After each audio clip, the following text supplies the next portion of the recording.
Hey everyone, welcome back to my channel. Today in this video I just wanted to talk about these shots that have been fired at Marcus Rashford following his campaign, which has successfully led to the government's U-turn on extending free school meals for children from underprivileged / disadvantaged backgrounds. Now, just when you thought that this storm had sort of subsided and we've gone past the peak of the storm, the eye of the storm, we've gone past all of that, it looks like shots have been completely fired again and we're right back into it. So, this guy by the name of David Vance, he responded to a tweet that Marcus Rashford had initially sent. So, the background on this was Marcus Rashford, once he successfully led the campaign to making a U-turn or forcing the government to do a U-turn, one of the MPs had stated in response to that it's up to the parents' responsibility where they can to feed their children. And Marcus Rashford's response was, I would urge you to talk to those families before tweeting. And to this day, he hasn't met one parent who hasn't wanted or felt the responsibility to feed their children. So that the response was all cordial. At the end of the day, it still got, people up in arms about, oh my days, I can't believe this MP said this. They don't know, they don't live in the real world, which is quite funny because people always say that about footballers. But anyway, what can I say? But the main issue was this guy by the name of David Vance has weighed in on the issue. Now, the way how he's weighed in on the issue, he has taken it to a completely whole nother level.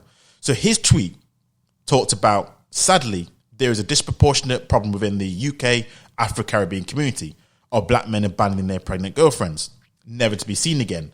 Now, in order to understand your comment below, the initial tweet from Marcus Rashford, can you confirm whether you have ever met your father? Now, off the strength of that, now this one, I don't know where this tweet came from in terms of this.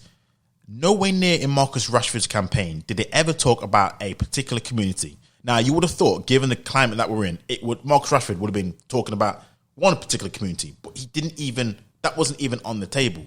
So my question is, why in God's earth did this person feel it justified to mention his background?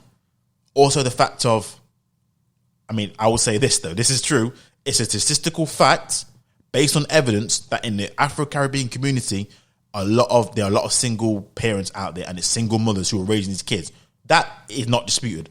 But the fact of the matter is just how it was, the venom, the tweet at it. I'm like, hold on a second. Where in the fuck did this even come from in the first place? Because, again, Marcus Rashford, and this is the thing that kind of kills me with both sides now, because on one hand, you had Marcus Rashford who is doing what you would consider, on the face of it, a very good thing. So we always talk about people being responsible and care for other people and etc. like that.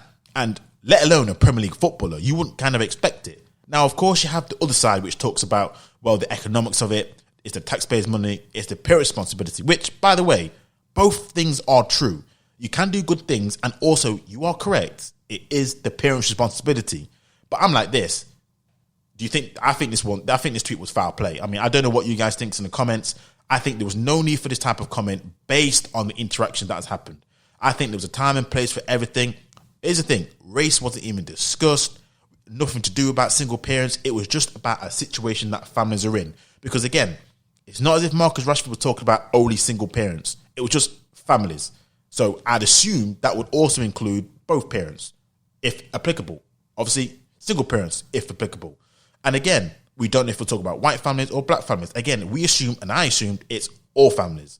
White, black, Asian, it don't even matter. So I'm like this is foul, and it's gotten a very, very harsh response, as you'd admit from Twitter. You have everyone talking about, and this is another thing. They're comparing it to Wiley and his series of tweets, which I'm like this, listen, what Wiley did was completely and utterly different than what this guy has done. What Wiley said was completely, he went on a Twitter rampage with hardly, if anything, statistical basis. Whereas this guy, even though he has facts on his figures, it's complete bullshit and out of order. No question about it. But it's no way near like Wiley. So people are calling for him to be banned like Wiley was banned and all this kind of other stuff. Look, if anything, if he does get a ban, which I don't think he will do because he's going to have context, he's going to have statistics, he's going to have everything backing him up. So I don't think he'll be banned. I think he'll definitely probably get, I don't know if you get a warning on Twitter, or I don't know how it works in that sort of regard. But yeah, it's a bad look, and I don't agree with that tweet at all. It was completely uncalled for. I don't know where this shit came from. Again, it had nothing to do with what Marcus Rashford was doing at all. So I had no idea why that was even relevant.